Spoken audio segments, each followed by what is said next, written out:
ಗ್ರಾಮೋತ್ಥಾನವೇ ರಾಷ್ಟ್ರೋತ್ಥಾನ ಎಂದು ರಾಷ್ಟ್ರಪಿತ ಮಹಾತ್ಮ ಗಾಂಧೀಜಿಯವರು ಹೇಳಿದ್ದಾರೆ.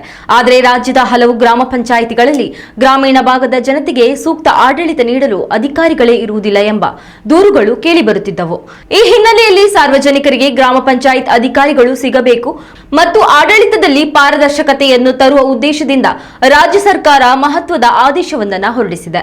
ಹೌದು, ಕಚೇರಿಗೆ ಹಾಜರಾಗದೆ ಕಳ್ಳಾಟವಾಡುವ ಪಿಡಿಒಗಳಿಗೆ ಶಿಸ್ತಿನ ಪಾಠ ಬೋಧಿಸುವ ಉದ್ದೇಶದೊಂದಿಗೆ ಇನ್ಮುಂದೆ ರಾಜ್ಯದ ಎಲ್ಲಾ ಪಿಡಿಒಗಳಿಗೆ ಬಯೋಮೆಟ್ರಿಕ್ ಆಧಾರಿತ ಹಾಜರಾತಿ ವ್ಯವಸ್ಥೆಯನ್ನ ಜಾರಿಗೆ ತರಲಾಗಿದೆ. ಪಂಚತಂತ್ರ 2.0 ಮೂಲಕ ಕೇವಲ ಪಿಡಿಒಗಳು ಮಾತ್ರವಲ್ಲದೆ ಕಾರ್ಯದರ್ಶಿ, ದ್ವಿತೀಯ ದರ್ಜೆ ಲೆಕ್ಕ ಸಹಾಯಕರು ಹಾಗೂ ಹೊರಗುತ್ತಿಗೆ ಸಿಬ್ಬಂದಿಗಳು ಬಯೋಮೆಟ್ರಿಕ್ ಹಾಜರಾತಿ ಹಾಕುವುದು ಕಡ್ಡಾಯವಾಗಿರಲಿದೆ. ಇನ್ನು ಇದರ ಜೊತೆಯಲ್ಲಿ ಪಿಡಿಒಗಳು ಸೋಮವಾರದಿಂದ ಶನಿವಾರದವರೆಗೆ ತಾವು ಎಲ್ಲೆಲ್ಲಿ ಹೋಗುತ್ತೇವೆ, ಯಾವ ಸಭೆಯಲ್ಲಿ ಇರುತ್ತೇವೆ ಎಂಬುದರ ಬಗ್ಗೆ ಸಂಪೂರ್ಣ ಪ್ರವಾಸದ ವಿವರವನ್ನ ಬಹಿರಂಗಪಡಿಸಬೇಕು. ಅಲ್ಲದೆ ಇದರ ಜೊತೆಯಲ್ಲಿ ಪಿಡಿಒಗಳಿಗೆ ಜಿಪಿಎಸ್ ಆಧಾರಿತ ಟ್ರ್ಯಾಕಿಂಗ್ ವ್ಯವಸ್ಥೆ ಜಾರಿಗೂ ಸರ್ಕಾರ ಚಿಂತನೆ ನಡೆಸಿದೆ.